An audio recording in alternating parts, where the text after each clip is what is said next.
heartfelt welcome to today's special occasion. It gives me an immense pleasure to welcome our esteemed dignitaries to this inaugural session of the National Conference on Multidisciplinary Dialogue and Discourse in Arts and Social Sciences, being organized by University College of Arts and Social Sciences, Osmania University, under the able leadership of our principal, Professor C. Kasim sir. Now I take the honor of inviting the distinguished guests to take their places on the dais.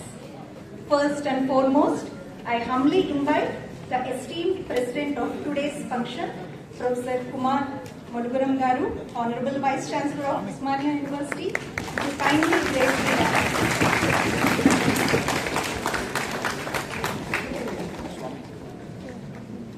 I take the privilege of inviting Professor C. Kasim Garu, respected principal of University College of Arts and Social Sciences, to kindly come on the dais and greet our Vice Chancellor with a dry fruits bouquet.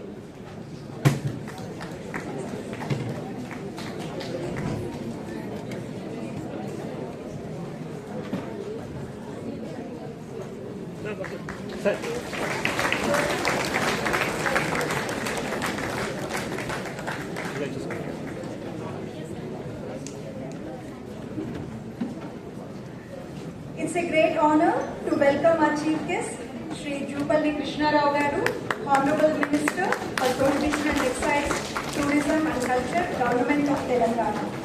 We kindly invite him to take his esteemed place on the dais.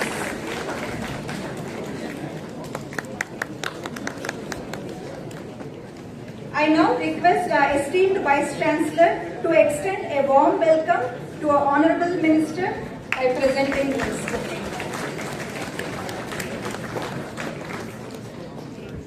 I also take this opportunity to invite our special guest, Dr. E. Revati Garu, Director, Center for Economic and Social Studies, to kindly come on to the dais. I request Dr. C. S. Swati, Convener, to greet Madam with a bouquet. Chandrasekhar, sir, board place खाली नहीं.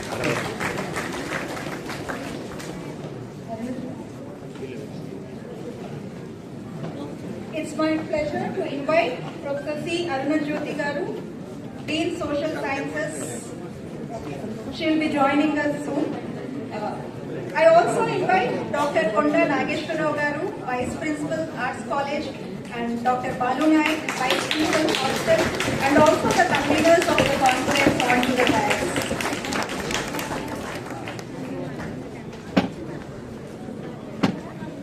I request a warm round of applause for all our dignitaries on the dais.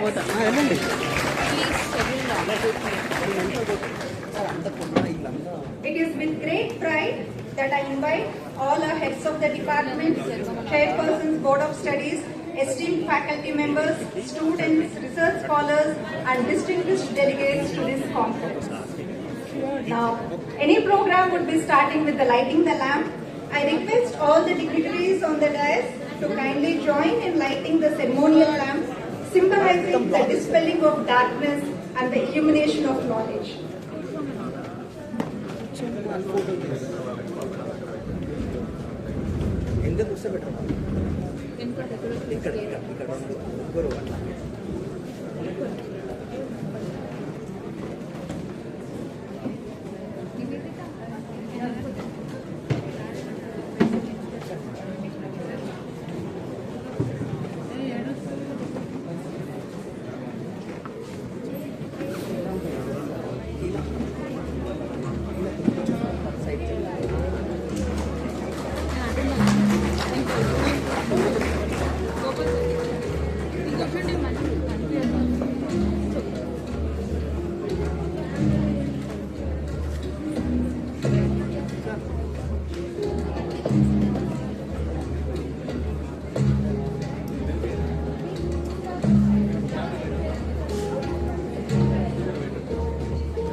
lighting the lamp.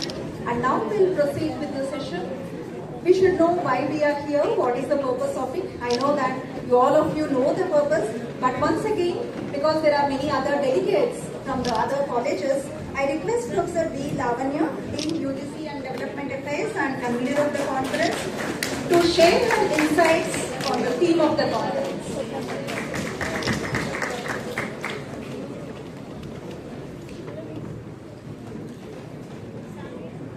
Thank you, ma'am.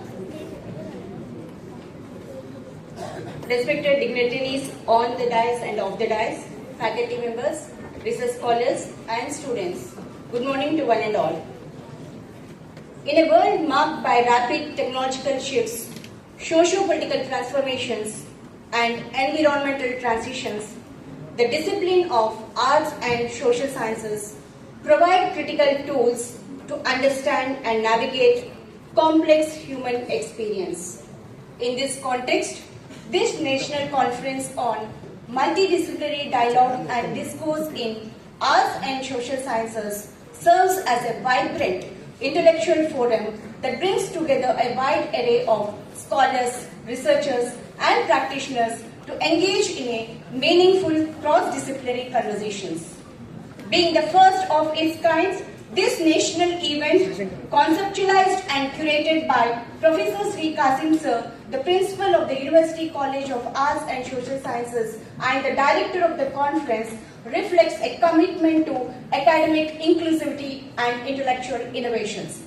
Under the visionary guidance of Honorable Vice Chancellor Professor M. Kumar Sir, this conference affirms this institution's mission and vision. Sir's commitment to redefining universities as spaces for dialogue and diversities continues to inspire the academic community. This conference also seeks to explore these challenges through a multidisciplinary lens, integrating insights from literature including Urdu, Hindi, Telugu, Sanskrit, Arabic and Persian alongside linguistics, philosophy, history, economics, political science, media studies, public administration, sociology, archaeology, library science and digital culture. The conference fosters a comprehensive inquiry into the persistent issues of our time. It emphasizes the importance of indigenous knowledge systems, regional literary expressions and marginalized perspectives in reimagining global academic discourse. This academic gathering is not only about knowledge exchange, but also about building bridges across generations, regions, and institutions. It aligns itself with the contemporary global priorities, including the United Nations Sustainable Development Goals, and supports interdisciplinary research that resonates beyond the boundaries of academia. From addressing social equity and policy reform to exploring media ethics and digital transformation, this national conference encourages participants to consider the broader societal impact of the work. Most importantly, held in the iconic Arts College, a historical and architectural treasures of Osmania University, the event is grounded in a space that embodies both tradition and progress. The Indo-Sassanid grandeur of this building reflects the institution's long-standing commitment to cultural and intellectual excellence. This national conference in particular will serve as a dynamic platform for multidisciplinary dialogue and discourse by fostering different kinds of conversations. The prime objectives of this conference include, apart from fostering interdisciplinary and transdisciplinary research, it promotes dialogue across academic fields to generate integrated and innovative approaches to complex challenges. It also looks at media and technological influence, public discourse, representation, and ethical communication. Tries to promote equity and social justice, support research that centers marginalized voices and challenges structural inequalities. Also empower emerging academics and practitioners. It provides a platform for young researchers, writers, and creatives to contribute and connect. Among the major conference themes The major and most important are the language, the literature, cultural heritage, preservation, innovation, subaltern travel and indigenous narratives, curriculum transformation, and the decolonization of higher education. Finally, the conference reflects Osmania University's and Arts College enduring legacy as a hub of critical inquiry and its continued commitment to socially relevant and globally aware scholarship. It aims to inspire academic communities to think beyond conventional frameworks, generate transformative ideas, and contribute meaningfully to the cultural and intellectual fabric of society. Through this gathering, the University College of Arts and Social Sciences reaffirms its role as a catalyst for interdisciplinary research, inclusive dialogue, and creative engagement. Participants are invited not only to share knowledge but to co-create solutions and address today's challenges and anticipate the questions of tomorrow. I once again thank the dignitaries for giving me this opportunity. Thank you all.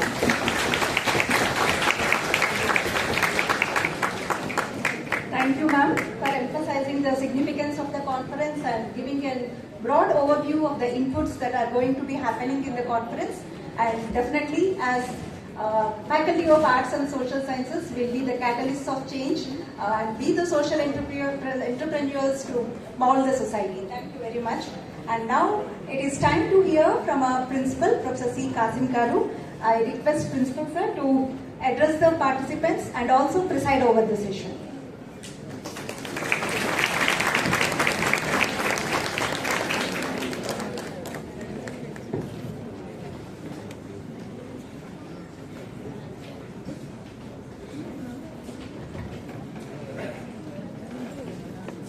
Now it is time to Telugu.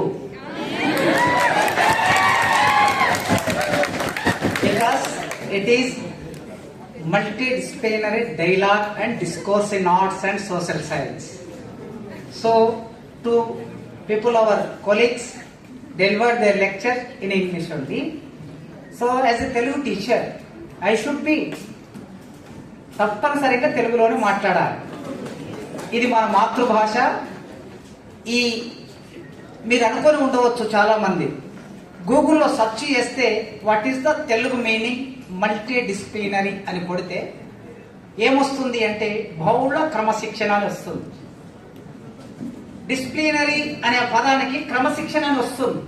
అంటే తెలుగు ఇంకా ఆ పదానికి సరిపోయిన పదాన్ని తెలుగులో అభివృద్ధి చేయలేకపోయామా లేదా Google దాన్ని పొందలేకపోతుందా అనే క్వశ్చన్ ఈ సెమినార్లో రేస్ కావాలి ఖచ్చితంగా. అక్కడ డిసిప్లిన్ అంటే ఒక ఫ్యాకల్టీ అని, ఒక విషయము అని, ఒక అంశము అని అర్థం. మల్టీ డిసిప్లినరీ అంటే బహుళ అంశాల మధ్య సంవాదం, సంభాషణ, దాని మీనింగ్. బహుళ అంశాలు ఉంటాయి సమాజంలో, వాటి మధ్యన నిరంతరమైన సంవాదం ఉంటుంది, నిరంతరమైన సంభాషణ ఉంటుంది. సంవాదం దగ్గరే ఏది ఆగిపోకూడదు. విస్తృతంగా చర్చ చేసుకొని ఆగిపోకుండా ఒక సంభాషణ కూడా జరగాలి. అలాంటి ఈ సంభాషణ Telugu, Urdu, Arabic, Hindi, Sanskrit, English, political science, economics, history, philosophy, sociology, psychology, journalism, ఇన్ని సబ్జెక్ట్స్ ఉన్నాయి మన దగ్గర. వీటన్నిటి మధ్య నిరంతరమైన డైలాగ్ అండ్ డిస్కోర్స్ ఉండాలి అనే ఏకైక లక్ష్యంతో ఈ సెమినార్ మనం నిర్వహించుకుంటున్నాం. ఈ కార్యక్రమానికి వచ్చిన పెద్దలందరికీ పేరు పేరున ఈ కళాశాల ప్రిన్సిపాల్గా మనస్ఫూర్తిగా హృదయపూర్వకంగా వారికి ఆహ్వానం పలకటం నా బాధ్యత కనుక మొట్టమొదలు జూపల్లి కృష్ణారావు గారు, మీరు ఇటీవలి కాలంలో చూసి ఉంటే ఎంతమంది మీడియా ముఖ్యంగా యూట్యూబ్ ఫాలో అవుతున్నారో తెలియదు. ఒక ప్రెస్ మీట్ లో వారు మాట్లాడిన ఆ డైలాగ్ అండ్ డిస్కోర్స్ ఖచ్చితంగా మీరు వినాలి. ఈ సెమినార్ అయిపోయిన తర్వాతనైనా సరే నేను దాన్ని చెప్పను. గూగుల్లో సెర్చ్ చేసి జూపల్లి కృష్ణారావు గారి ఆ ఉపన్యాసాన్ని ఇక్కడున్న విద్యార్థులందరూ వినాలి. ఆ డైలాగ్ ఎలా ఉంది, ఆ డిస్కోర్స్ ఎలా ఉందని అర్థం కావడానికి వారికి ఈ కళాశాల తరపున, ఉస్మానియా విశ్వవిద్యాలయం తరపున హృదయపూర్వకంగా నేను స్వాగతం పలుకుతున్నాను. మన వైస్ ఛాన్సలర్ గారు నిన్ననే వారి బర్త్డే పూర్తి అయింది. ఆర్ట్స్ కాలేజ్ తరఫున వారికి శుభాకాంక్షలు. తెలియదు, నిన్నటి వరకు విషయం తెలియదు. సరే, ఇప్పుడు తెలిసింది కనుక మన అందరి తరఫున వారికి జన్మదిన శుభాకాంక్షలు, అభినందనలు. వారు 100 సంవత్సరాలు నిండుగా జీవించి అకాడమిక్స్ లో మంచి ప్రమాణాలను నెలకొల్పాలని కోరుకుంటూ ఈ కార్యక్రమానికి ఆహ్వానిస్తున్నాను. ఇక తర్వాత సెస్ అనే పేరు విని ఉంటారు. ముఖ్యంగా ఎకనామిక్స్ విద్యార్థులు తప్పనిసరిగా విని ఉంటారు. మిగతా పొలిటికల్ సైన్స్, సోషల్ సైన్స్ వారు కూడా విని ఉంటారు. అంటే తెలంగాణలో, ఆంధ్రప్రదేశ్లో, భారతదేశంలో ప్రతి సంవత్సరం ఆర్థిక పరమైన అంశాలు ఎలా ఉంటున్నాయి, అసమానతలు ఎలా ఉంటున్నాయి, ప్రభుత్వం కేటాయించే బడ్జెట్ సరిగ్గా సమతుల్యంగా ఖర్చు అవుతుందా లేదా, ఇలాంటి విషయాలన్నిటి మీద పరిశోధన చేసి ఆ పరిశోధన పత్రాలను కేంద్ర ప్రభుత్వానికి, రాష్ట్ర ప్రభుత్వానికి సమర్పించి ప్రభుత్వాలు సరైన నిర్ణయాలు తీసుకోవడానికి ఒక సెంటర్ పనిచేస్తుంది. అది బేగంపేటలో పనిచేస్తుంది. ఆ సెంటర్ కూడా మన ఉస్మానియా విశ్వవిద్యాలయం పరిధిలో ఉన్నటువంటి భూమి, ఉస్మానియా విశ్వవిద్యాలయం ఇచ్చినటువంటి భూమిలో ఆ సెంటర్ నిర్మాణం జరిగింది. ఆ సెంటర్ డైరెక్టర్ రేవతి మేడానికి నేను హృదయపూర్వకంగా స్వాగతం పలుకుతున్నాను. తప్పనిసరిగా ఒక మాట చెప్పాలి సందర్భంగా, రేవతి మేడం గారు నాకంత పరిచయం లేదు, కానీ జనార్దన్ రావు సారు నాకు చాలా సన్నిహితం. మేమిద్దరం తెలంగాణ ఉద్యమంలో 1996 నుంచి సారు నేను కొన్ని వందల వేదికలు పంచుకున్నాం. ఏ గ్రేట్ ప్రొఫెసర్, మంచి ఇంటలెక్చువల్, మంచి పరిశోధకుడు. కానీ ఆయన అర్ధాంతరంగా మనందరినీ వదిలి నిష్క్రమించారు. మేడంకి స్వాగతం పలుకుతూ ఆ తర్వాత మా ఇద్దరు వైస్ ప్రిన్సిపాల్లు లెఫ్ట్ అండ్ రైట్ కనుక వారిద్దరు ఉంటేనే ఈ కార్యక్రమం. దానితో పాటు ఈ కార్యక్రమానికి 5 మంది కన్వీనర్లు, 5 మంది కో కన్వీనర్లు, వారందరికీ పేరు పేరున, అదేవిధంగా ఆర్ట్స్ డీన్ గారు ఉన్నారు, డీన్ మేడంకి, తర్వాత ఐసిఎస్ఆర్ డైరెక్టర్ గారు ఉన్నారు, డైరెక్టర్ గారికి, అన్ని డిపార్ట్మెంట్స్ శాఖాధిపతులు హెడ్స్ ఉన్నారు, వారికి వివై చైర్మన్స్ ఉన్నారు, faculty, research scholars, dear students, మీ అందరికీ ఈ కార్యక్రమానికి ఆహ్వానం పలుకుతున్నాను. ఒక ఆదేశం కూడా ఇస్తున్నాను. అదేమిటి అంటే, ముఖ్యంగా విద్యార్థులకి, టీచర్లకు కూడా అనుకోండి, డిసిప్లిన్ అంటే డిసిప్లిన్. ఈ కార్యక్రమం ఇప్పుడు ఎట్లా మొదలైందో, రేపు వాలిడిటరీ సాయంత్రం 5 గంటలకి ఈ ఇంత నిండుగా కార్యక్రమం ముగిస్తారు. అప్పుడే సరైన సంవాదం, సరైన సంభాషణ జరిగినట్లు ఉంటుంది. ఏదో ఇక్కడికి వచ్చాము, ఈ కార్యక్రమం అయిపోయింది, వాలిడిటరీ లేకపోయినా పర్వాలేదు, ఇనాగ్రల్ నడిచింది కదా అని అనుకోకూడదు. 2 రోజులు ఈ కాలేజ్ నిండుగా ఈ సెమినార్కు సిద్ధపడి ఉంది. దీనికోసం నెల రోజుల నుంచి ఒక 20 మంది పనిచేస్తూ ఉన్నారు. అందుకోసమే మిమ్మల్ని రిక్వెస్ట్ చేస్తున్నది ఏంటంటే, ఒక 20 మంది టీచర్లు పనిచేస్తున్నారు, ఒక 50 మంది విద్యార్థులు పనిచేస్తున్నారు. ఈ 20-50 మంది ఒక 80 మందిని 70 మందిని తీసేస్తే మిగిలినటువంటి 200 మందికి చేతులెత్తి నమస్కరించి రిక్వెస్ట్ చేస్తున్నా. 2 రోజులు మీకు భోజనం కూడా ఏర్పాటు చేశాం. మీరు భోజనం చేయాలి, మళ్ళీ వచ్చి ఇక్కడ కూర్చోవాలి, సాయంత్రం మాత్రమే సభ అయిపోయినాక వెళ్ళాలి, టీచర్లు అయినా స్టూడెంట్స్ అయినా. డిసిప్లిన్ అంటే డిసిప్లిన్. చర్చలో మీరు పాల్గొనాలి. ఢిల్లీ నుంచి, గుజరాత్ నుంచి, అలీగఢ్ నుంచి, కర్ణాటక బెంగళూరు నుంచి, ఎక్కడెక్కడి నుంచో రీసోర్స్ పర్సన్స్ వస్తూ ఉన్నారు. ఆల్రెడీ ఇద్దరు రీసోర్స్ పర్సన్స్ వచ్చి కూర్చున్నారు. కనుక మీకు అది రిక్వెస్ట్ అని అనుకోండి, ఆదేశం అని అనుకోండి, ప్రతి ఒక్కరూ 2 రోజులు నిండుగా ఉంటారని కోరుకుంటూ ఈ కార్యక్రమంలో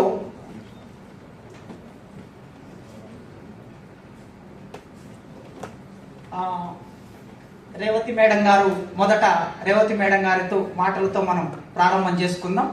వారి సందేశాన్ని ఈ కార్యక్రమం సందర్భంలో ఇవ్వవలసిందిగా డైలాగ్ అండ్ డిస్కోర్స్ సమయాన్ని దృష్టిలో పెట్టుకొని నడపవలసిందిగా కోరుకుంటున్నాను. Thank you.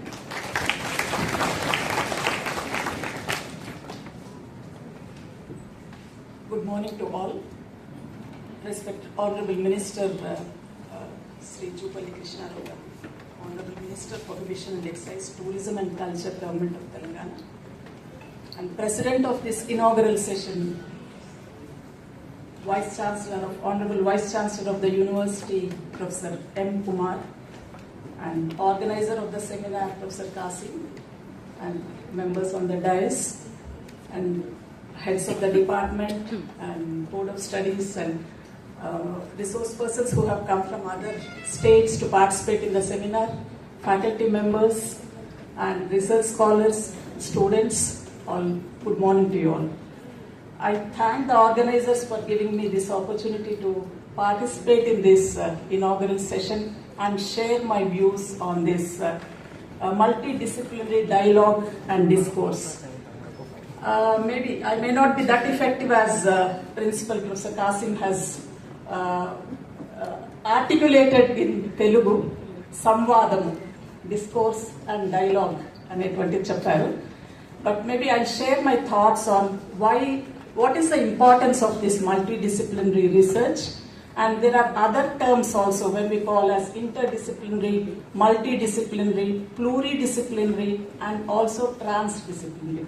So these are all the terms that are now coming up in research, which crosses not only social science research, but also natural sciences.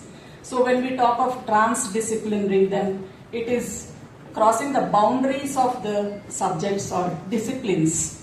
And when we talk about disciplines, it's, of course, the Telugu meaning of discipline is, a different meaning, but the discipline as such, the systematic way of analyzing the subject, content or matter of a particular subject matter, that how do we think about that. So let me organize my talk. I think I'll have 15 minutes. 15 minutes I can take. 10 minutes, okay.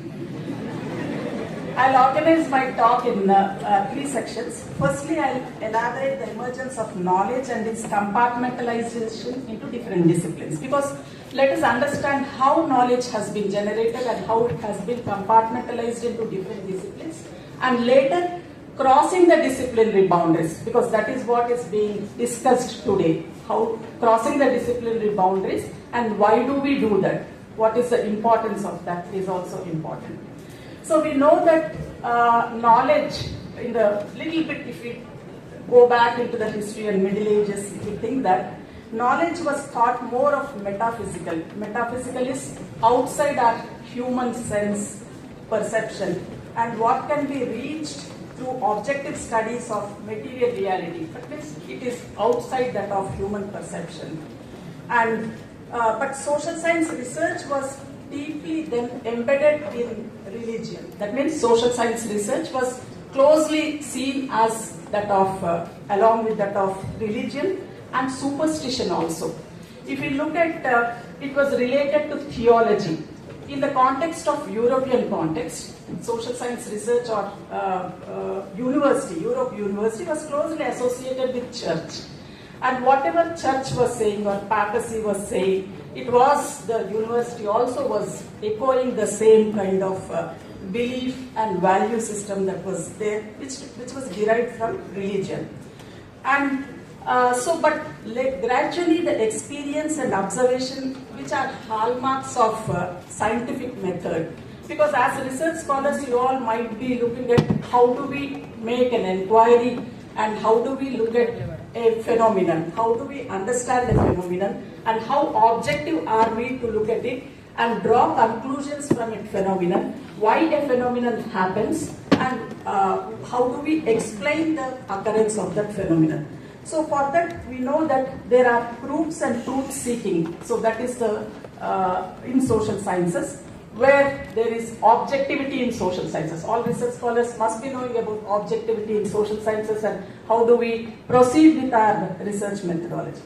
So this is the age of entitlement. If you look at the age of entitlement in Europe, it was marked by spirit of democracy and also freedom of expression and eradication of religious authority. So that religious authority and scientific knowledge that got separated. So then the inquiry started objectively, how do we understand the natural phenomenon as well as social phenomenon also. So natural phenomenon are with the natural sciences and social phenomenon with the social sciences, how do we understand and how do we explain them. And also historical construction of social sciences, we know that science and philosophy was treated as together. In the beginning, they were given equal importance. But later on, as time went, science was given a higher importance and philosophy was relegated to a secondary kind of position. And also science, actually the knowledge in the beginning was treated as a continuum. On the one hand, we had hard sciences, and on the other hand, we had soft sciences. What do we mean by hard sciences and soft sciences? Like logic, mathematics, and geometry. These are the hard sciences. Physical sciences, natural sciences, and on the other hand, social sciences like economics, and then political science, sociology. And on the other extreme, we have the soft sciences like the literature, arts, letters, culture, and all this. So all this is a continuum of knowledge. So it may be a definite or hard science and a soft science, but every science has its own importance, and all sciences are related to each other, and all sciences are important to understand especially social phenomena, because that is where we fail. While we understand a social phenomena, we can, if we look at from one dimension, we cannot understand the entirety or a problem in its holistic sense. So that's where our multidisciplinary approach is very important. So I think in the beginning, philosophy was understood as a mother of all sciences, and for philosophy there was no single term. It was referred to as arts, humanities, philosophy, and culture. And also again, why philosophy was relegated to a secondary status was because of it was not giving practical kind of solutions to policymakers. Also during 18th century, Europe wanted to have a control on the knowledge, to have control on the countries also. So for this control on the knowledge, it was to have certain knowledge or specific knowledge, and philosophy and all, they were not giving certain knowledge or practical policy solutions. So that's the reason why sciences got they have their advantage situation. And also, even principal also was talking about subaltern knowledge systems that are there. Whether there is any universalism in social sciences, or there are particularisms. Because universalism is thought to be in sciences as universal principles. That means they are time and space, the principle is the same anywhere. But in social sciences, do we have such universal principles? If at all we have universal principles, how are they formed? Is it by the dominant countries, developed countries, or is it coming from the third world? Then third world, now of course we call as developing countries. So what is knowledge in social sciences? Whether it is the paradigms that are given by them, or is it also the knowledge that is coming from these developing countries? So I think for this, there are many voices that have been coming up from these countries, and also some groups of people like tribals, like disadvantaged sections, like women, gender. So all these aspects have been coming up and raising their voices, saying this is not the only dominant paradigm in social sciences, but these are multiple voices that are coming up. So there is a pluralism in its approach, and then this pluralism that is how we try to understand the complex reality of social phenomena. Because in social sciences, it's a human behavior. So to understand that, we require multiple kind of approaches and multiple perspectives that are there, and that's how we tend to give importance to all these social sciences. Now, a little bit I'll tell about the universities and come to the concluding part also. The university system has been established in the 17th, 18th century, we know that, and it was actually I think some of you might be knowing the Gulbenkian Commission report, which is a very important report which talked about open the social sciences. That means it did not want social sciences to be looked at compartmentalized social science subjects, but to come out with an open mind and look at any event or phenomenon from all its possible perspectives to understand in its entirety.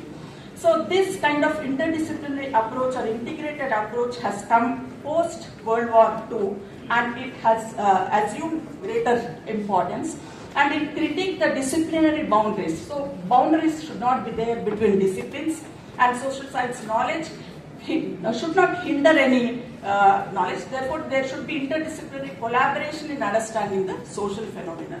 So this, I think I urge most of the research scholars here to look at that report, which is very important, and it emphasizes the need for social sciences to address global issues like inequality, poverty, and environmental challenges. I think recently we are all witnessing the environmental challenges, and we would like to have real solutions. And environmental choices, subjects or themes like environment cannot be understood only from technical perspective.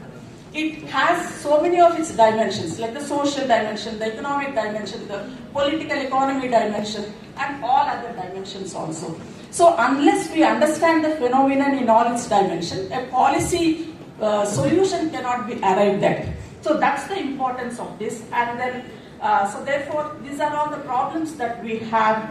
And similarly, we have these examples of interdisciplinary subjects also, and also some of these perspectives.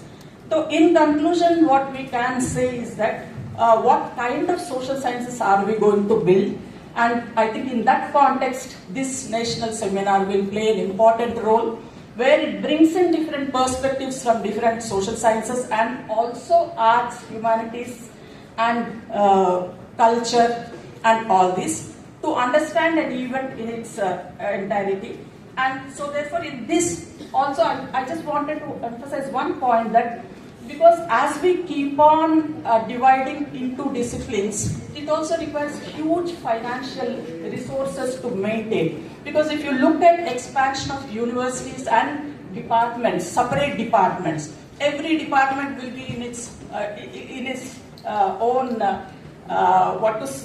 ivory tower kind of thing, and they don't meet each other. This is there in universities also generally. So instead of spending our resources like this, because there is a paucity of resources, we can think of collaborating, coming together without avoiding any overlap, and then exploring opportunities for collaborative kind of work. That's it. I think this seminar is, the objective of this seminar is that, and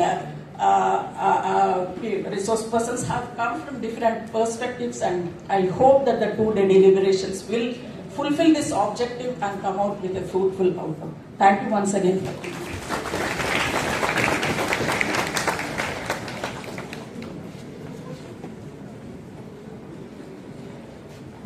Yes, madam.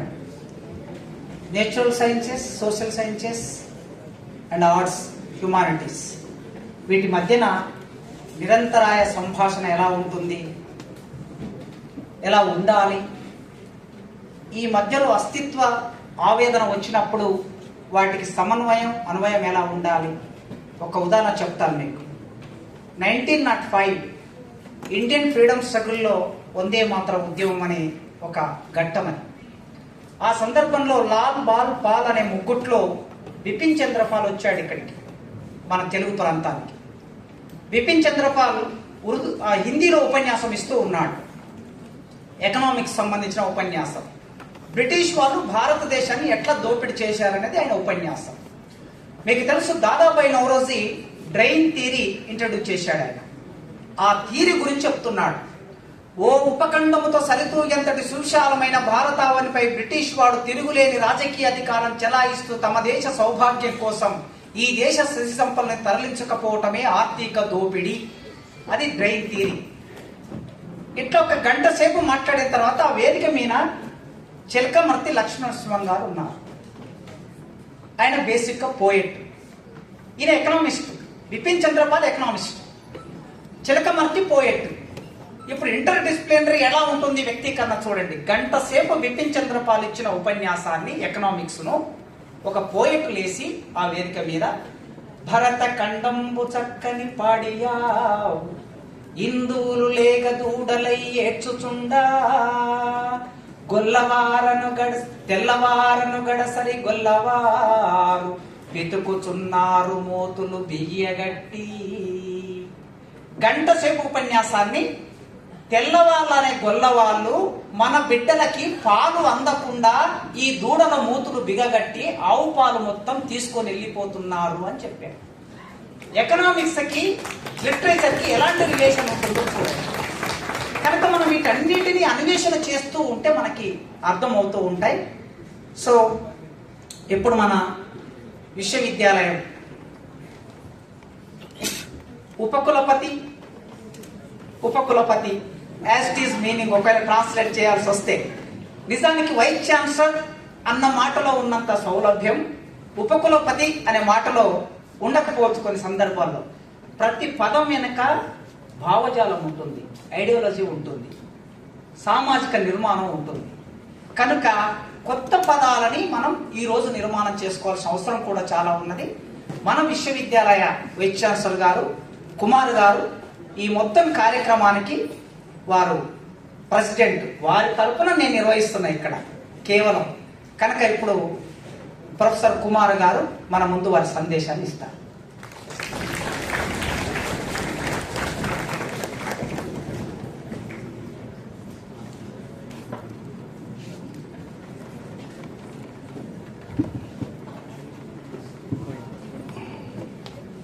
Very good morning, everyone. So today's chief guest, Sri Jupalli Krishnarao Garu, Honorable Minister, Prohibition and Excise, Tourism and Cultural Department, Government of Telangana. Special guest, Professor E. Revati Garu, Director, CES, Professor Qasim Garu, Principal of this prestigious Arts College, Arts and Social Sciences College, Osmania University, and the Vice Principals sitting on the dais, and Dean Social Sciences, Arts, and faculty members of this Arts College, and the various guests attending for this particular 2 days national conference on multidisciplinary dialogue and discourse in arts and social science. Very good morning to one and all. One warm welcome to Osmania University for this particular conference. At the outset, I congratulate the Arts College for conducting such a wonderful topic and need of the hour. That is National Conference on Multidisciplinary Dialogue and Discourse. Already they very clearly explained about what is multidisciplinary by the professor Kasim principal of this college. So చాలా చక్కగా చెప్పారు తెలుగులో. ఆయన చెప్పిన తర్వాత వేరే వాళ్ళకి చెప్పడం అది సాధ్యం కాదు, సాధ్యం కాకుండా చేస్తాడు ఆయన కూడా. That is the talent of professor Kasim. I really appreciate. So I want to add few more things regarding this multidisciplinary. So today the world is, the fast growing world. We are in the globalization. Already globalization started 20 years back, and because of the societal transformation, educational transformation, cultural transformation, and each and every transformation is going in a very rapid manner. And not only globalization and liberalization also, now we are in the liberalization process, and at the same time the IT revolution. So IT revolution, the provided lot many changes in this world, right? So because of that, lot of development is going on, in the country and as well as in the world. And coming to this multidisciplinary. So multidisciplinary, interdisciplinary, of course this multidisciplinary means when you talk about more than one disciplinary, normally we call multidisciplinary, right? That may be 10, 5, 6, 10, anymore. So like that, we normally use so many common words in the home, right? In the day-to-day societal this thing. And multivitamin tablet everyone will take. Multi. Is it correct or not? So what exactly means by it takes care of your body in several aspects. Multivitamin. And multi-purpose. So people are, do multi-purpose conference, multi-purpose, right? Multi-purpose, objectives, etc. And multiplexes are there. We go movies, multiplex. They constructed multiplex, right? More than, one movie. More than one screen. So like that, multimedia, Raghu is there, multimedia center. So multimedia will take care more than one. And then multi-speciality hospitals. So everywhere multi. So days are multi, right?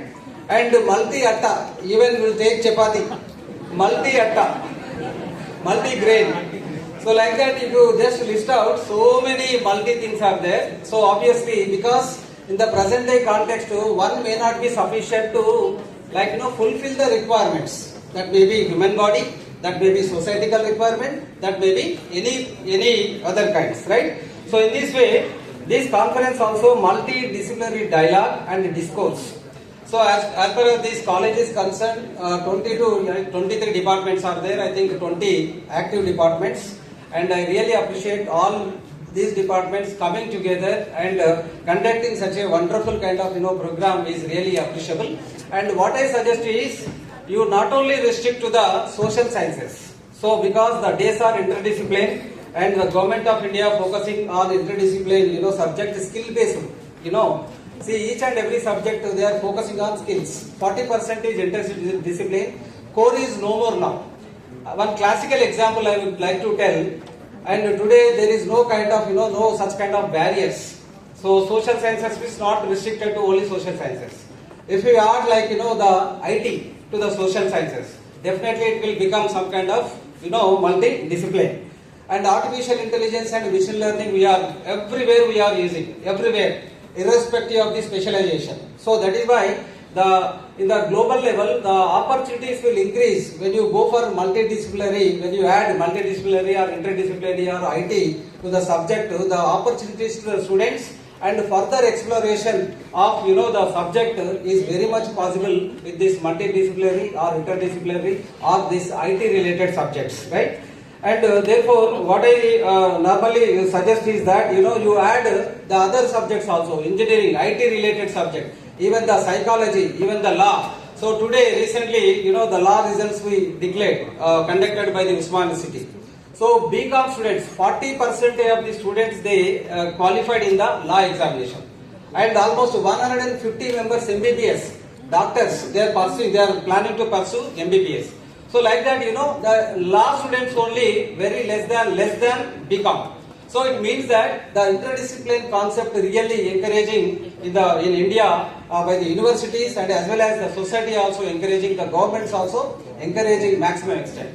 And as I said just now, one classical example, the student who passed out from AIMS, Delhi, almost I think less than 100 rank in what is that exam?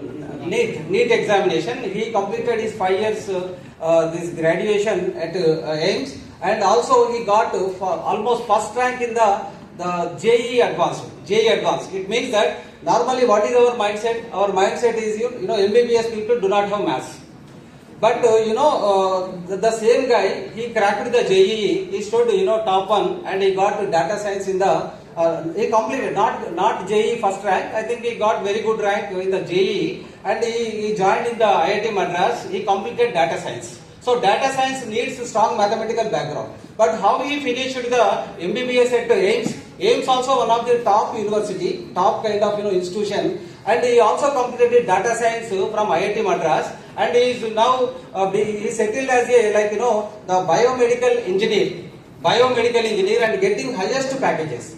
So that is what today there is no barriers, right? And engineering student may pursue the arts and science and any kind of even law, and at the same time the arts students also always you have to open up. Okay, arts means no mathematics, nothing. Definitely mathematics will be there, statistics will be there, and other kinds of things will be there. You have to use, you have to practice. Obviously it will overcome, and you can easily resolve the unsolved problems of the society. So any student or any research normally should focus on solving unsolved problems of the society. So then only society will go forward.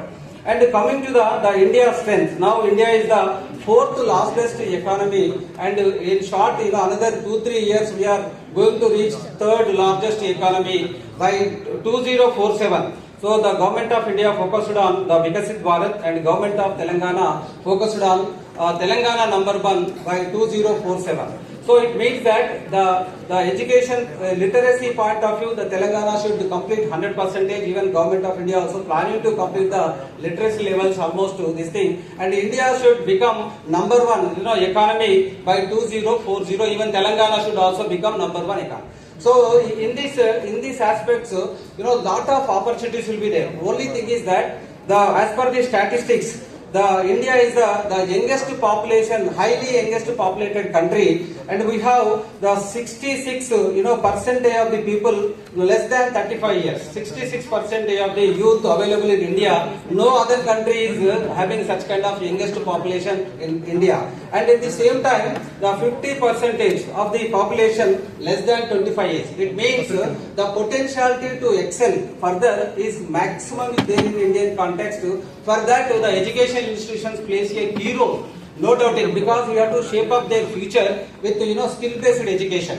And when you look at the higher education, the statistics, the gross enrollment ratio, when you compare with the other countries, India is less than 30, even Telangana also, but it should reach by 2047 at least 50% of the gross enrollment ratio. And at the same time, the job opportunities also, the employability skills and job opportunities. If you look at the engineering stream, example I am telling as per the AICT statistics, every year 15 lakhs students passing out from India from different universities and colleges.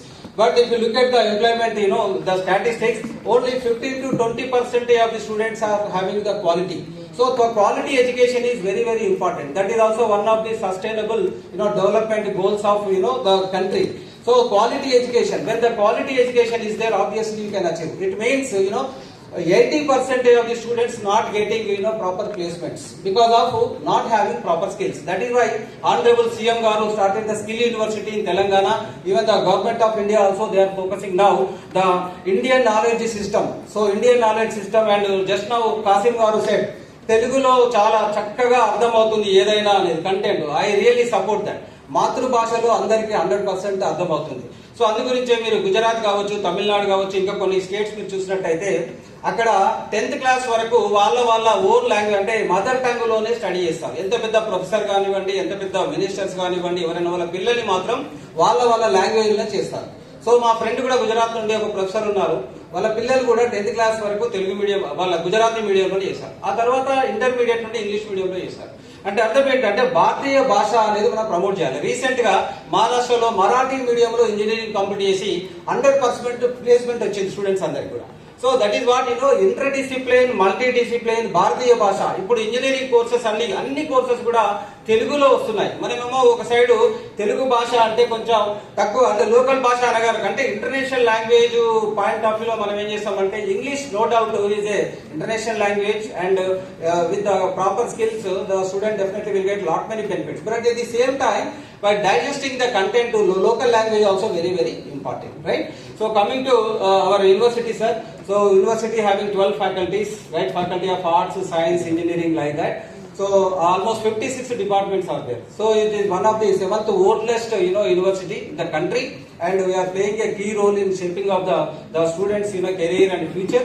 And our alumni is spread across the world totally. They are in high positions in all other countries, in especially United States of America.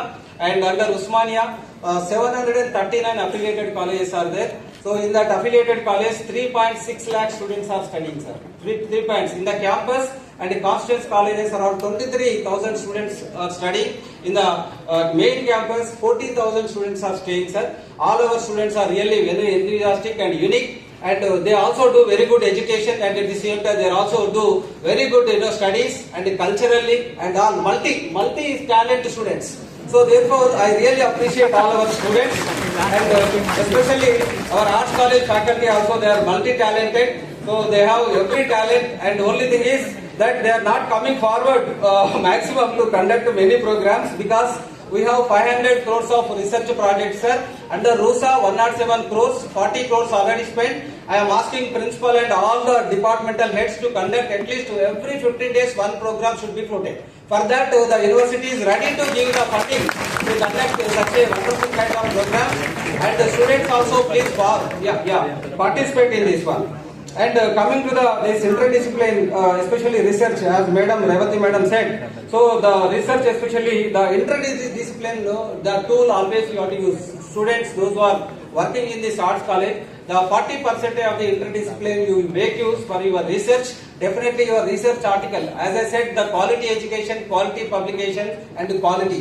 Everywhere people looking at quality. So therefore, what your university is definitely, because we are the NAC A plus university, and at the same time NIRF below almost below 50, and we are also our Osmania city third place in the QS world ranking, right? First one is IIT Hyderabad, second is Central University, and Osmania city got only state university placed in the QS world ranking, sir, in Telangana state and even Andhra Pradesh also. So therefore, the students having a lot of quality and a lot of the unique way of thinking. Only thing is we have to we have to like mentor properly to shape up their ideas and objectives, and we have to publish in very good qualitative journals, and we have to bring very good name and fame to the university. We have to be like target QS world ranking less than 1000, and at the same time the other rankings also we have to be top in the Telangana state. So definitely, sir, as per the expectations of the state government, the university is progressing. Only drawback is the faculty member recruitment is almost last 13 years no recruitment, sir. If our faculty recruitment takes place, the Osmania city really flourishes like anything. Definitely we will place again. See, as per present strength we are in the QS world ranking. Definitely if the faculty comes and research publications publishes in a qualitative manner, our rank will be less than 1000 in QS, and even NIRF less than 20. So with this, I thank you, Jupalli Krishnarao garu, for coming over here and blessing this particular occasion. Thank you very much, one and all, for patiently listening.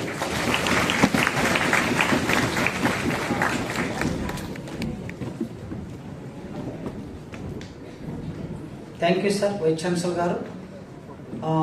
మీరు చెప్పినట్లు తప్పనిసరిగా మా arts కాలేజ్లో ఉన్న అన్ని departments ఈ academic year అంటే next June వరకు ఖచ్చితంగా ఒక్కొక్క డిపార్ట్మెంటు ఒక సెమినార్ వర్క్షాప్ చేస్తాము. మీ దగ్గరికి రూసా దగ్గరికి నిధుల కోసం వస్తాము, మీ నిధులన్నీ మాకే తీసుకుంటాము. జూపల్లి కృష్ణారావు గారు.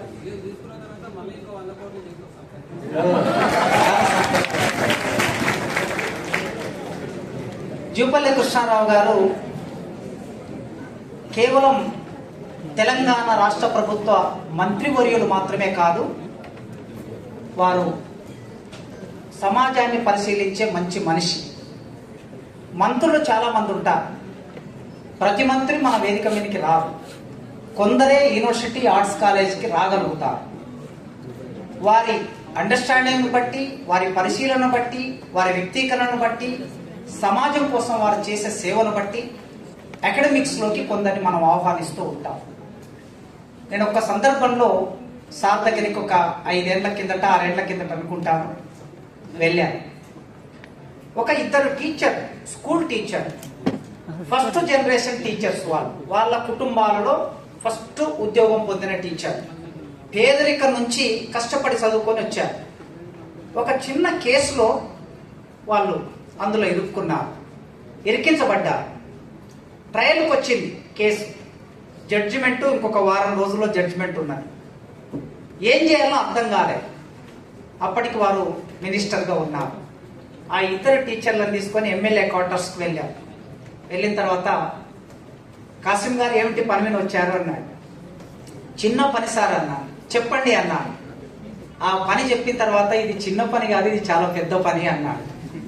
ఏం లేదు సార్, ఇరికించబడ్డారు కనుక, అన్యాయంగా ఇరికించబడ్డారు కనుక న్యాయం జరిగితే బాగుంటుందని మిమ్మల్ని అడగడానికి వచ్చాను. అవకాశం ఉంటే పీపీ, ప్రభుత్వం వైపు నుంచి వాదించే పీపీ ఎవరైతే ఉంటారో ఆయన సరిగ్గా వ్యవహరిస్తే వీళ్ళకు న్యాయం జరుగుతుందని అడిగాను. ఇక 1 గంట సేపు విషయాలు మాట్లాడుకున్నాక మీకు న్యాయం జరుగుతుంది పోండి అన్నాడు. జడ్జిమెంటు ఆ టీచర్లు ఇద్దరికి అనుకూలంగా వచ్చింది. వాళ్ళిద్దరు సంతోషంగా ఉన్నారండి. సాధారణంగా మంత్రులు ఒక టీచర్ పట్ల ఉండే ఆ తాదాత్మ్యం, ఒక మంచి మనసు ఉంటే తప్ప అలా చేయడం సాధ్యం కాదు. ఇది ఒక ఉదాహరణ మాత్రమే. వారు స్వయంగా మా పక్క గ్రామం, ఒకప్పుడు మా ఊరు వారి నియోజకవర్గంలో ఉంది, ఇప్పుడు అచ్చంపేటలోకి వచ్చింది. అయినా కూడా మాకు కొల్లాపూర్ నియోజకవర్గంతోనే ఎక్కువగా బాంధవ్యాలు ఉంటాయి. కనుక జూపల్లి కృష్ణారావు గారు ఇవాళ ఇక్కడికి మనం ఆహ్వానించుకున్నాం. ఈ యూనివర్సిటీలో ఇప్పుడు క్యాబినెట్లో ఉన్నటువంటి ఒకరిద్దరు సీనియర్స్లో వారు ఒకరు. ఆల్రెడీ మా వైస్ ఛాన్సలర్ గారు రిక్వెస్ట్ చేశారు. 1000 పోస్టులని ఈ యూనివర్సిటీకి ఇచ్చి 1000 కోట్లను ఈ యూనివర్సిటీకి ఇస్తే 5 సంవత్సరాల కాలంలో సార్ ఇప్పుడు 520 కోట్లు అట్లా ఇస్తూ ఉన్నారు 500 చిల్లర. ఇంకొక 500 కలిపి ఇవ్వగలిగితే 1000 పోస్టులను ఇస్తే అద్భుతాలను సృష్టిస్తారు మా బిడ్డలు ఇక్కడ. ఎలాంటి అద్భుతాలనంటే పివి నరసింహారావు గారు ఇక్కడే చదువుకొని దేశ ప్రధానమంత్రి అయ్యారు. ఎకనామిక్స్ డిపార్ట్మెంట్ లో సిహెచ్ రాజేశ్వరరావు గారు, సిహెచ్ హనుమంతరావు గారు ఇక్కడే చదువుకొని ప్రణాళిక సంఘం నిర్మాణం ఎలా ఉండాలో ప్రధానమంత్రికే సూచనలు సలహాలు ఇచ్చే స్థాయిలో వారు పనిచేశారు. ఇక్కడ నుంచి ఈ ఆర్ట్స్ కాలేజ్ నుంచి నారాయణ రెడ్డి గారు ఈ కారిడార్ లో నడయాడిన నారాయణ రెడ్డి గారు తెలుగు డిపార్ట్మెంట్ లో చదువుకొని ప్రొఫెసర్ అయి ఆయన జ్ఞానపీఠ అవార్డు పొందారు, అత్యున్నతమైన జ్ఞానపీఠ అవార్డు. ఇదే ఉస్మానియా విశ్వవిద్యాలయం పరిధిలో ఉన్న నిజాం కాలేజీలో చదువుకున్న అజహరుద్దీన్ ఈ దేశ క్రికెట్ టీమ్ కి కెప్టెన్ అయ్యాడు. శ్యామ్ బెనగల్, ఇట్లా ఎంత మంది పేర్లైనా చెప్పొచ్చు. సినిమా యాక్టర్ బాలకృష్ణ, వీళ్ళందరూ ఈ యూనివర్సిటీలలో చదువుకున్నవారు. కనుక ఇంత గొప్ప వాళ్ళ లెగసీని కొనసాగిస్తున్నటువంటి వాళ్ళు వీళ్ళందరూ ఇక్కడ ఉన్నవారు. కాకపోతే పాపం మా పిల్లలకి చదువుకోవడానికి, హాస్టల్లో ఉండడానికి రకరకాల సౌకర్యాలు లేక ప్రైవేటు విశ్వవిద్యాలయాల్లో కల్పిస్తున్న సౌకర్యాల్లో ఒక 30-40% కల్పించినా వీళ్ళు కసితో వస్తారు సార్ గ్రామాల నుంచి. మీకు తెలియంది కాదు, మీరు గ్రామాల నేపథ్యం నుంచి వచ్చారు. వారిని సరిగ్గా ట్యూన్ చేస్తే అద్భుతాలను సృష్టిస్తారు. తెలంగాణని దేశంలో నెంబర్ 1 స్టేట్ గా మారుస్తారు. మా రిక్వెస్ట్ అలా సమయం వచ్చినప్పుడు మీరు క్యాబినెట్ లో ఈ ఉస్మానియా యూనివర్సిటీ గుర్తు పెట్టుకొని మీ సీఎం గారికి సార్ ఇంకొక 200 కోట్లు ఇస్తే బాగుంటుంది ఒక మాట చెప్పండి. Thank you sir. ఈ సమావేశానికి వారు ముఖ్య అతిథిగా మనం ఆహ్వానించుకున్నాం. వారు నేను 11:20 పంపిస్తాను సార్ అన్నాను. అయితే మనం 12 గంటలకి దీన్ని 10 గంటలకి దీన్ని స్టార్ట్ చేసుకొని ఉంటే ఖచ్చితంగా పంపించేవాళ్ళం. టైం అంటే టైమే. అయితే మనం 10:20కి స్టార్ట్ చేసుకున్నాం. కనుక ఇప్పుడు మీరు 15 నిమిషాలు పొమ్మన్నా నేను పోను.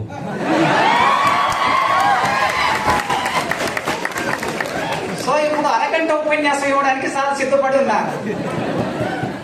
కనుక సంతోషం. ఈ బహుళ అంశాల పట్ల జరుగుతున్న ఈ చర్చలో చూడండి, సైన్స్ సూర్యుడు ఎలా పుడతాడో చెప్తుంది, భూగోళ శాస్త్రం చెబుతుంది, ఫిజిక్స్ చెప్తుంది. లిటరేచర్ దాన్ని ఎలా అందుకోవాలి, సాహిత్యం ఎలా అందుకోవాలి? భూగోళం పుట్టుక కోసం రాలిన సురగోళాలెన్నో, ఈ మానవ రూపం కోసం జరిగిన పరిణామం ఎంతో. డార్విన్ సిద్ధాంతం సాహిత్యం అందుకున్నది, భౌతిక శాస్త్ర సిద్ధాంతాన్ని సాహిత్యం అందుకున్నది. ఈ అందుకోవడం దగ్గరనే ఆగిపోకూడదు. ఒక కొత్త ప్రమాణాలని పరిశోధనకి అన్వయం చేయాలి. ఉదాహరణకి హిస్టరీ డిపార్ట్మెంట్ లావణ్య మేడం ఇంతకుముందు ఈ సందర్భానికి సంబంధించిన పరిచయం చేశారు. ఒక కవి చరిత్రలో ఒక రాజు పరిపాలించి ఉన్నాడు. రాజు కాలం మనకు తెలియదు, రాజు అనేవాడు పరిపాలించాడు అని ఉంది తాళపత్ర గ్రంథాల మీద, కాలం తెలియదు. ఇప్పుడు రీసెర్చ్ ఎట్లా చేయాలి మనం? ఇది ఒక సవాలు మనకి. అప్పుడు ఏం చేస్తారు చరిత్రకారులు అంటే లిటరేచర్లోకి వెళ్తారు. లిటరేచర్లోకి వెళ్ళి ఈ రాజు పరిపాలించిన కాలంలో ఎవరైనా కవులు ఉన్నారా, కవులను పోషించాడా అని లిటరేచర్ చూస్తారు. ఆ లిటరేచర్ లో ఒక నన్నయ్యనో, తిక్కననో, ఎర్రననో ఆ కవి గురించి ఒక పద్యం రాస్తాడు. ఆ పద్యం రాసినప్పుడు ఖచ్చితంగా ఈ కవి ఆ రాజు కాలంలో జీవించి ఉన్నాడని కవి కాలాన్ని బట్టి రాజును గుర్తించటం. ఇది రీసెర్చ్ లో ఒక methodology. MLA style sheet follow అవుతాం రీసెర్చ్ లో, ఇంగ్లీష్ వాళ్ళం, తెలుగు వాళ్ళం, అంటే లిటరేచర్ సంబంధించిన వాళ్ళు. ఈ అన్వయ ధోరణి ఒకటి ఉంటుంది, సమన్వయ ధోరణి, అన్వయ ధోరణి, తులనాత్మక ధోరణి అని ఉంటుంది. కనుక అన్ని శాస్త్రాల మధ్యన సంబంధం ఉంటుంది. ఆ సంబంధం వలన మన మేధో వికాసం చెందుతుంది. ఒక సబ్జెక్టు చదువుకుంటే మన జీవితం సరిపోదు. ఉత్తమ అధ్యాపకుడిగా మనం మారలేము. భిన్నమైన అంశాల పట్ల మనకు కమెంట్ ఉన్నప్పుడే క్లాస్ రూమ్ను కమెంట్ చేయగలుగుతాం. కనుక విద్యార్థులైనా, మీరైనా, టీచర్లు మేమైనా నిరంతరంగా అన్ని సబ్జెక్టులని అధ్యయనం చేయడానికి ఒక వేదికను ఏర్పాటు చేసుకోవాలి. ఈ సందర్భంలో ఈ సెమినార్ మనకు ఆ ప్రాతిపదికనిస్తుందని కోరుకుంటూ, ఇప్పుడు కాంట్రడిక్టరీ చూడండి. ఈ సెమినార్ ఆ కాంట్రడిక్టరీని ఏమైనా అడ్రస్ చేస్తుందని చూద్దాం. మద్యము నిషేధం, ఎక్సైజ్ అండ్ ప్రొహిబిషన్ వారి శాఖ. ఒకవైపు మద్యానికి లైసెన్స్ ఇమ్మంటున్నాడు, మరోవైపు దాని మీద నియంత్రణ పెట్టమంటున్నాడు. ఎంత కాంట్రడిక్టరీ ఉంది చూడండి. ఈ రెండు పక్కన పెడితే కల్చర్, అది ఈ రెండు పక్కన పెడితే మానవ జీవితాన్ని వికసింపజేసే సంస్కృతి. ఈ మూడు భిన్నమైన అంశాల మీద వారు మంత్రిగా ఉన్నారు. మరి ఈ సమస్యను ఎట్లా పరిష్కరిస్తారో చూద్దాం. సవినయంగా వారిని వేదిక మీదకి ఆహ్వానిస్తున్నారు.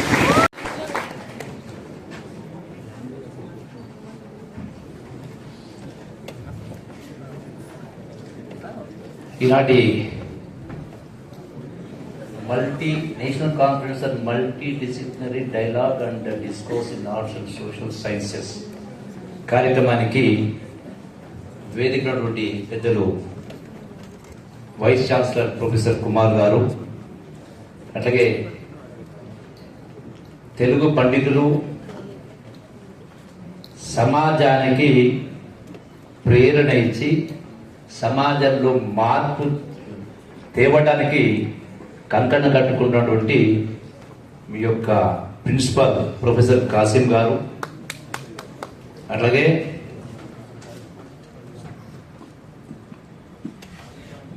ప్రొఫెసర్ రేవతి గారు సెస్, అట్లాగే గంధ నాగేశ్వర్ గారు అండ్ పాలు నాయక్ గారు వైస్ ప్రిన్సిపల్ గారు, అండ్ ప్రొఫెసర్ అరుణ జ్యోతి గారు and other distinguished professors and all the participants here. Good morning to you all. At the outset, let me congratulate the Osmania University for organizing a two-day national conference on this multidisciplinary dialogue and discourse in arts and social sciences. I must compliment the organizers for having chosen a relevant topic for this conference. I also thank the organizers for inviting me to this inaugural session. And while I am not an academic and I came from the world of public service through politics, as I take a practical view of the world, I am sure you will appreciate it. India is a multicultural society, and Telangana probably is one of the most diverse states with multiple languages, faiths, and traditions and people. Hyderabad is one of the oldest cities of India and was from the beginning a melting point of cultures. Hyderabad is the bridge between north and south of India. We are aware of the dramatic changes that are driven by rapid changes in technology, especially information and communication technologies, in particular artificial intelligence and machine learning and the rise of social media, among others. It is no surprise that academic institutions over time develop specializations to understand deeply about human behavior, social behavior, culture and others. I am sure all of you are aware that all the disciplines of study emerge from philosophy, latter broadly emerged into natural philosophy or natural sciences and social sciences and humanities and arts. For example, the study of language further specialized into linguistics, a study of society and human beings into sociology and anthropology at a group level and psychology at the individual level. Within sociology, we have further specializations, and every discipline has over time developed narrower and narrower specializations. While it is necessary to specialize, it is also important that the disciplines must talk to each other. We have seen this happen in the field of medicine as well. Earlier, we used to go to our neighborhood doctor who treated us for all the diseases. Today, we have someone specializing in knee, sometimes specialized in brain, sometimes in heart. There are further specializations such as child heart conditions.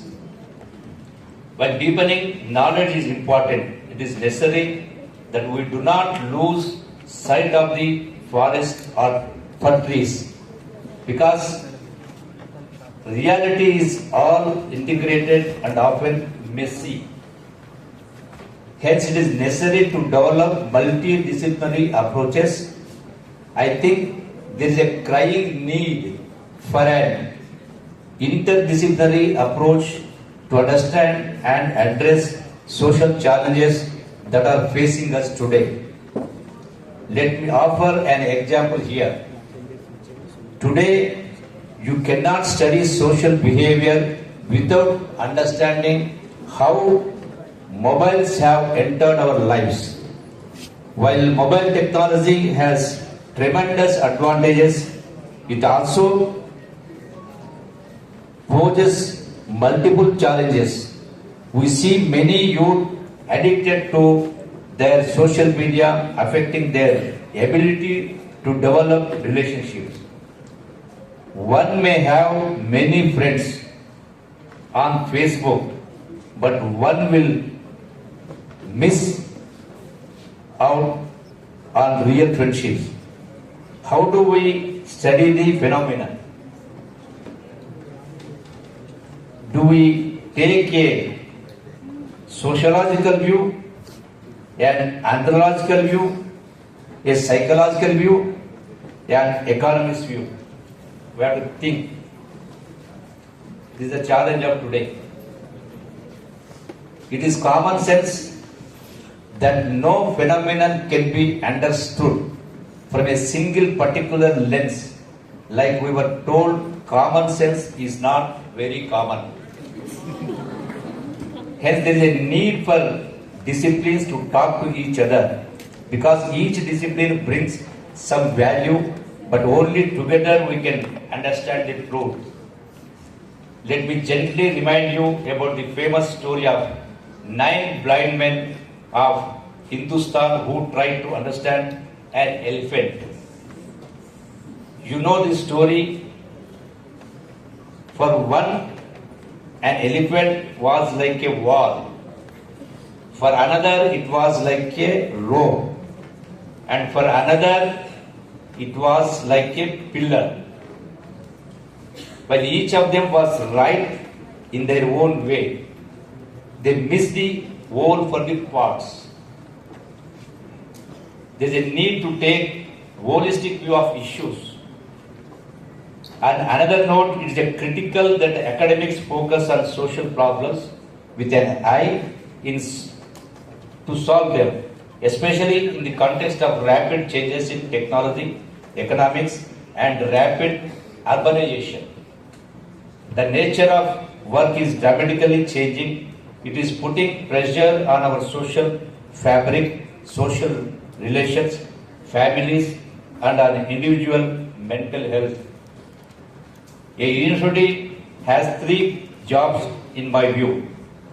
Number one, protect our existing knowledge.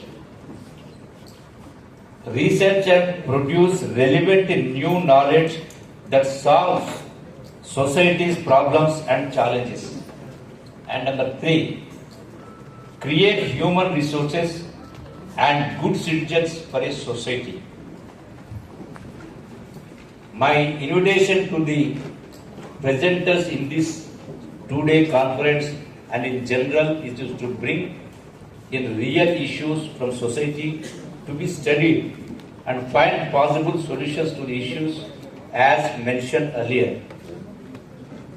Like the great Jain or Buddhist sage and poet Sumati said,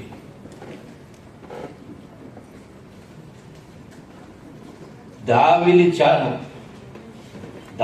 Chanu పందినేయని వివిధాయుధ కౌశలంబు వృధారా Sumathi. I repeat again. దావిలి Chanu పందినేయని వివిధాయుధ కౌశలంబు వృధా సుమతి. అంటే if I translate roughly, it says, if you cannot kill a slow moving animal like a pig, if you cannot kill a slow moving animal like a pig, what the use of having a PhD or master's degree in archery?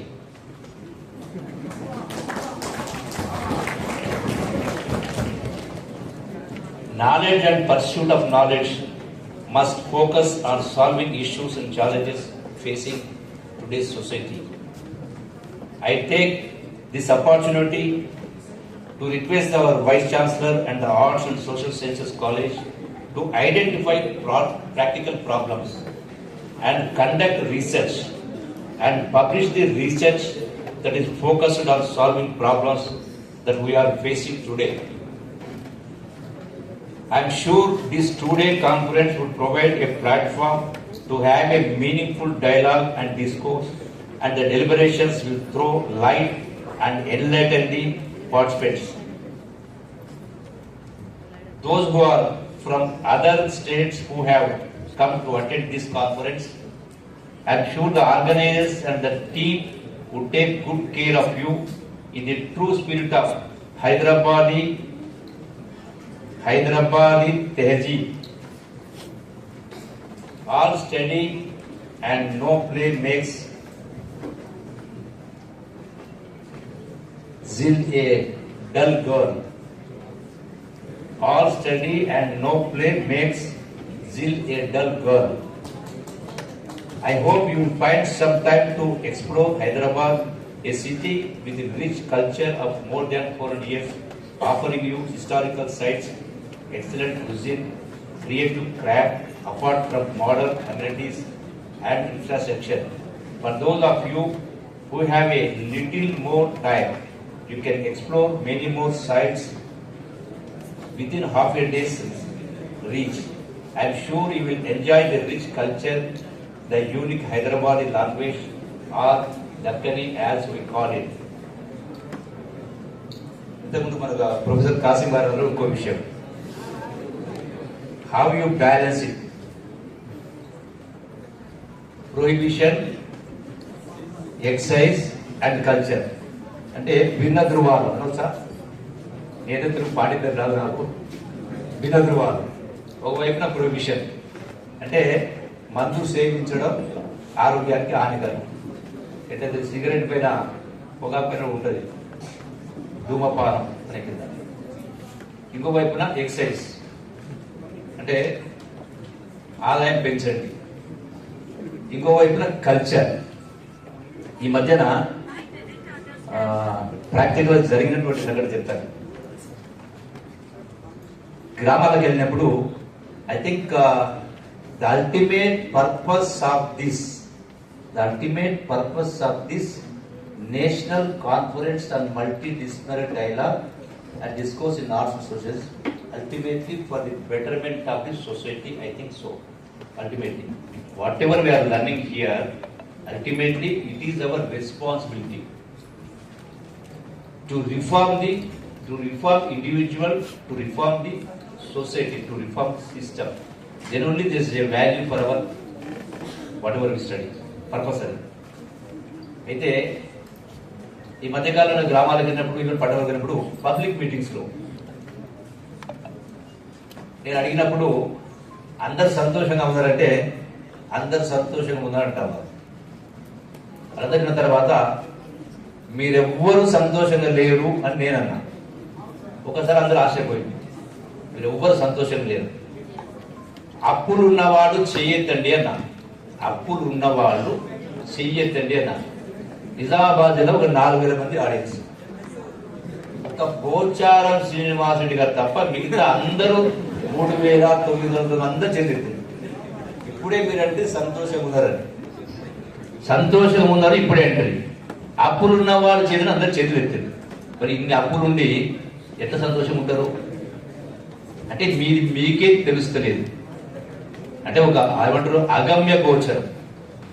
అంటే జీవితం అనేది అంటే ఆ స్థాయిలో ఆ mind set ఉన్నారు. నేనన్నా మీ ముత్తాతలు కష్టం చేసిండ్రు, మీ తాతలు కష్టం చేసిండ్రు, మీరు కష్టం చేస్తా ఉన్నారు, మీ పిల్లలు కష్టం చేస్తా ఉన్నారు, వ్యవసాయం చేస్తున్నారు, వ్యాపారాలు చేస్తున్నారు, ఉద్యోగాలు చేస్తున్నారు, కూలిగాలు చేస్తా ఉన్నారు. మరి ఇవంతా సంపాదన అంతా తరతరాలు ఎక్కడ పోయింది? దానికి తోడు మళ్ళీ ప్రభుత్వం నుంచి పెన్షన్లని, పెట్టుబడులని, రుణమాఫీలని, సబ్సిడీలని, గ్యాస్ అని, లైక్ ఇన్ని ఉన్నాయి. ప్లస్ అవి ఇవి రెండు కలిసినప్పుడు మీ బ్యాంకు ఖాతాలో క్రెడిట్ బ్యాలెన్స్ ఉండాలి, ధనం మూలుతూ ఉండాలి, మీ మెడలో పత్తుల బంగారం ఉండాలి కదా, ఎందుకు లేదని ఎవరిది సమానం లేదు.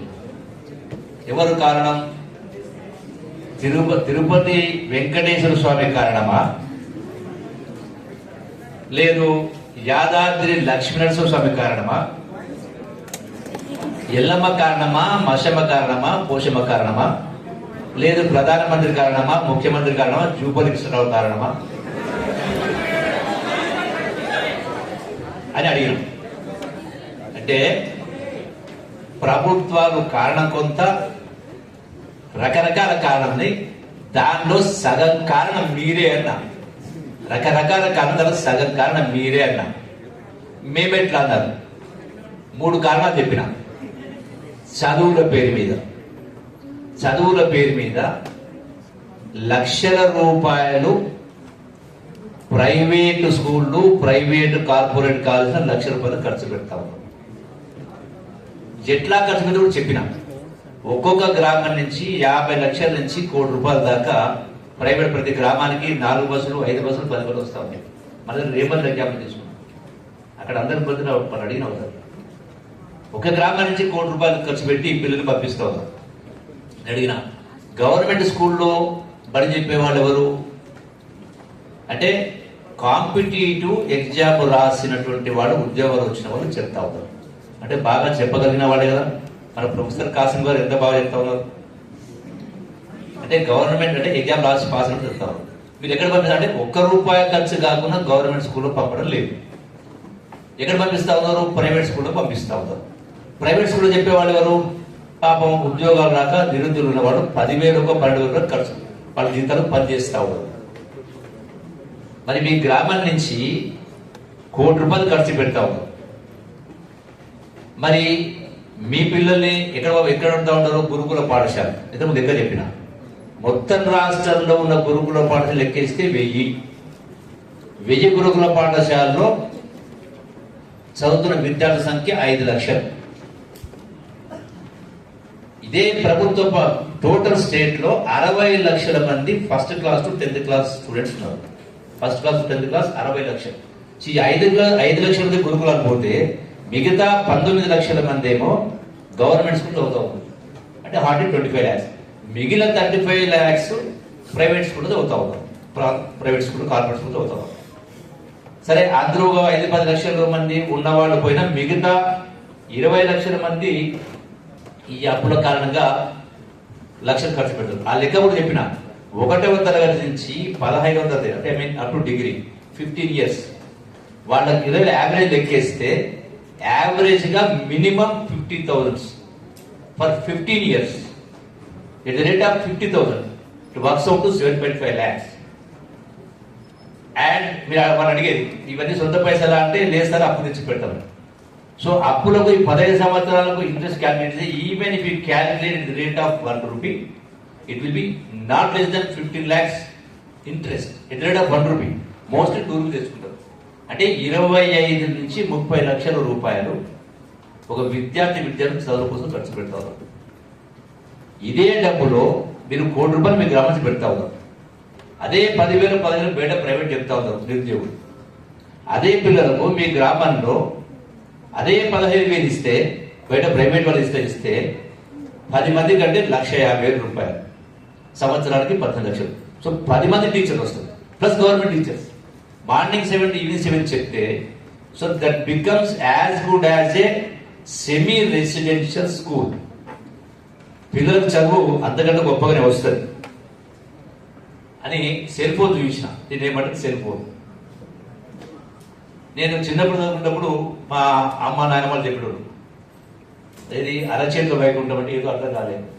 ఈరోజు నా అరచేతిలో వైకుంఠం అంటే సెల్ ఫోనే. మరి ఇంతమంది టీచర్ నుండి ఇందులో లేదంటూ లేదు. ప్రతిదీ ఎన్ని భాషలను నేర్చుకోవచ్చు, ఎన్ని లెక్కలను నేర్చుకోవచ్చు, ఎంత పాఠితం నేర్చుకోవచ్చు. 1 రూపాయి ఖర్చు కాదు. అంటే మంచికి పడుకోవచ్చు, చెరుకు పడుకొస్తాము. అంటే సంకల పిల్లలు పెట్టుకుని ఊరంతా దేవుడు అన్నట్టుగా మీ సమస్యకు పరిష్కారం మీ గ్రామంలో ఉంది. ఈ జరగాలంటే ఏం కావాలి? సంఘటితం కావాలి. ఎవరు సంఘటితం కావాలి? మహిళా సంఘాలు, రైతు సంఘాలు, యువజన సంఘాలు. ఇంత ఆనాడు మహాత్మా గాంధీ 40 కోట్ల ప్రజల్ని ఒక తాటి మీద నడిపించినప్పుడు, తెలంగాణలో 4 కోట్ల ప్రజలు ఒకటైనప్పుడు, గ్రామంలో ఉన్నటువంటి 1000 మంది 2,000 మంది ఒకటి కాలేకపోతే, సంఘటిత శక్తి కాకపోతే వస్తే మరి ఇన్ని లక్షలు మిగులుతాయి కదా మీకు. అవునా కాదా? రెండవది ఆరోగ్యాల పేరు మీద ఇసుక వేస్తే రాదని జనం ఉండదు. మా ప్రభుత్వాలు ఏం చేస్తా ఉన్నారు? అందరూ కూడా ఏ ప్రభుత్వాలు ఏ పాటలైనా హాస్పిటల్ పెంచుకుంటూ పోతా ఉంటాం, డాక్టర్లు పెంచుకుంటూ పోతా ఉంటాం. అసలు అంటే మూల కారణం వదిలేసి అసలు జబ్బులు రాకుండా, పేషెంట్లు రాకుండా తగ్గించే ప్రయత్నాలు చేయాలి. అంటే గ్రామాలలో ఏ వ్యాపకం లేక వ్యసనాలు లోనవుతాం. ఆట లేదు, పాట లేదు, అంతంత మాత్రం చదువుతాం. అంటే ఒక నా కాన్స్టిట్యూన్సీకి ఈ లాస్ట్ 1.5 year 20 crores ఒక్క నిమ్స్ హాస్పిటల్కు నేమ్ ఆఫ్ ఎల్ఓసి పేరు మీద 12 కోట్లు ఇచ్చింది. సపోర్ట్ కొడతా ఉన్నారు. అది గొప్పదనే కాదు. అంటే సీఎం ఆఫ్ ఆరోగ్య 1,600 మందికి అది మరో 8 కోట్లు.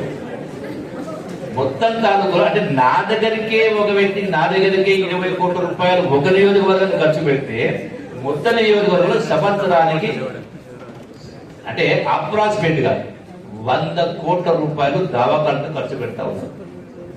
100 కోట్లు 120 నియోజకవర్గాలు అంటే 12,000 కోట్ల రూపాయలు. అంటే రోజు 1 గంట మనది కాదంటే నిండు 100 జీవితం మనదే అని పిల్లలు ఆడుకోండి. అంటే సార్ స్టేడియం లేదంటారు. స్టేడియం లేదని ఆడమంటారా? ఎక్సైజ్ మాత్రరా?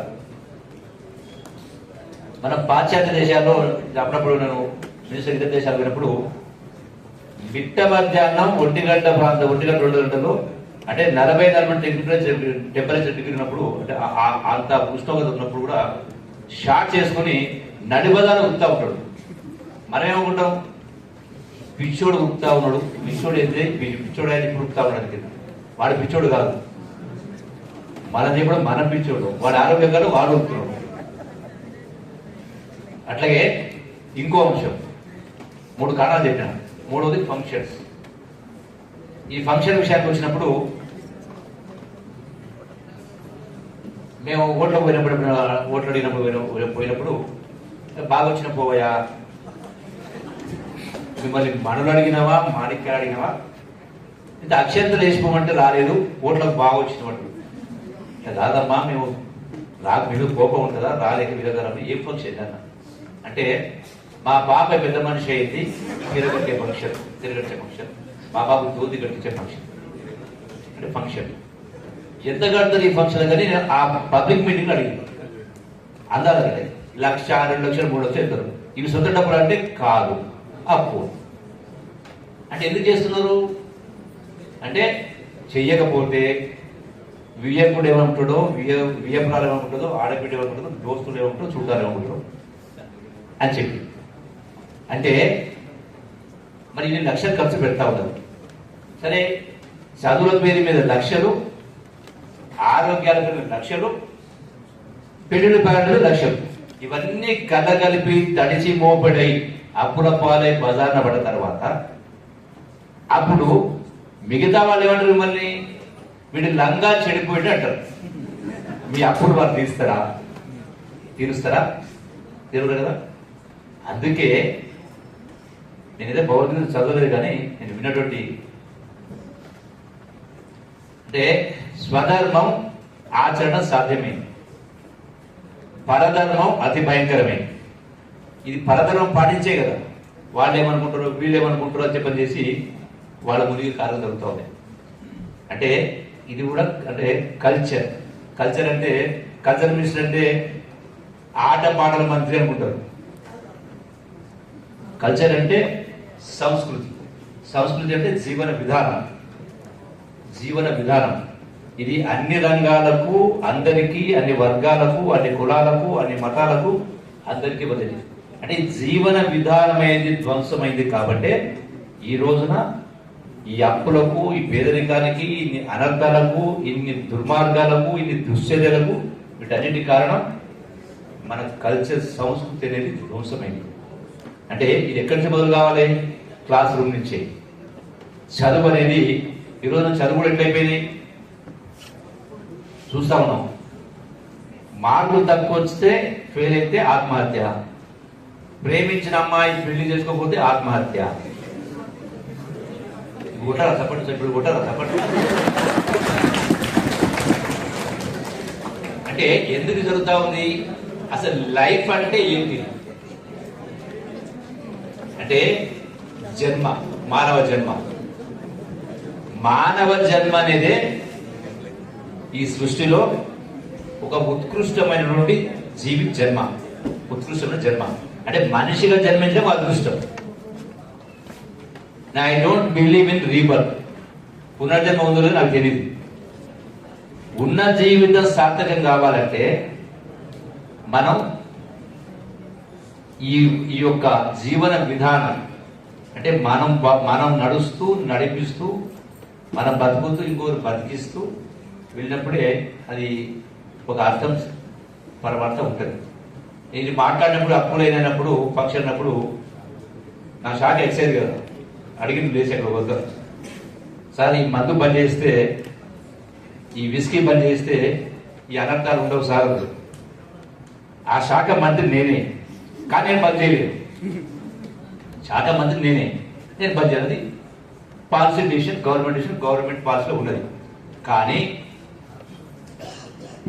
ప్రొహిబిషన్ అదే, ఎక్సైజ్ అదే, అది మానేలేదు, బంద్ చేయలేదు.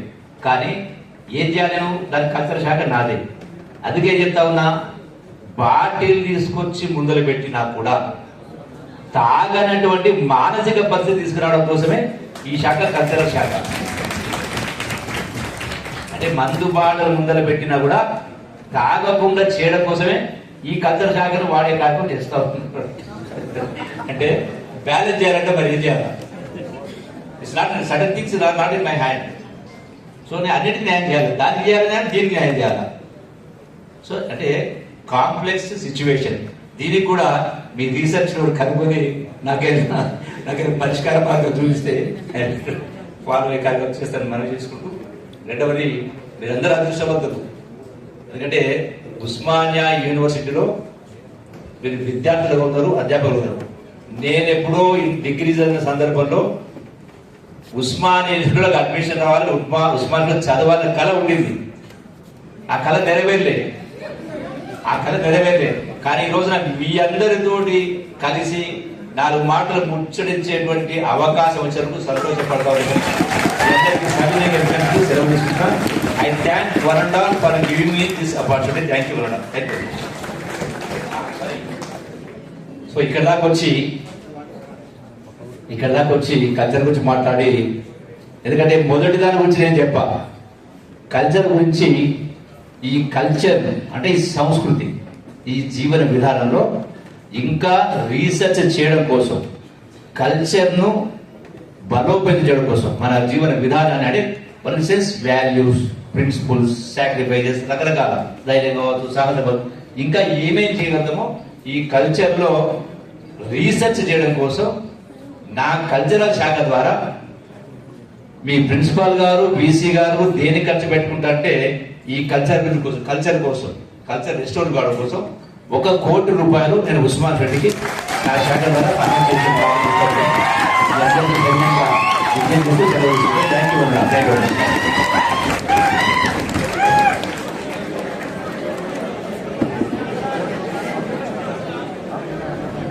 Thank you sir. మీ శాఖ తరఫున తెలంగాణ సంస్కృతి మీద పరిశోధన చేయడానికి 1 కోటి రూపాయలు అనౌన్స్ చేశారు. దానికి సంబంధించిన ప్రపోజల్స్ ఎలా ఉండాలనేది మేము డిపార్ట్మెంట్స్తో ఆలోచించి వీసీ గారి ద్వారా మీకు వెంటనే ప్రపోజల్స్ పంపిస్తాం. మీకు థ్యాంక్స్ చెప్తున్నాం. ఇప్పుడే మేడం అంటున్నారు ఎకనామిక్స్, బిహేవియరల్ ఎకనామిక్స్ అని ఒకటి సబ్జెక్టు, ఒక మెథడ్ ఉంటుందని మేడం అంటూ ఉన్నారు. అంటే సీసా తీసుకొచ్చి మనం ముందు పెట్టినా కూడా తాగకుండా ఉండటం ఎలా, అంటే మనిషి బిహేవియర్, ఒక వస్తువు ఎలా కొంటారు, ఎలా వదులుకుంటారు అనే దాని మీద చాలా బాగా చెప్పారు. వాటన్నిటిని మనం దృష్టిలో పెట్టుకొని ఆలోచిద్దాం, పరిశోధన చేద్దాం. సార్కు కృతజ్ఞతలు తెలియజేస్తూ ఇప్పుడు కార్యక్రమంలో మనం 20 మంది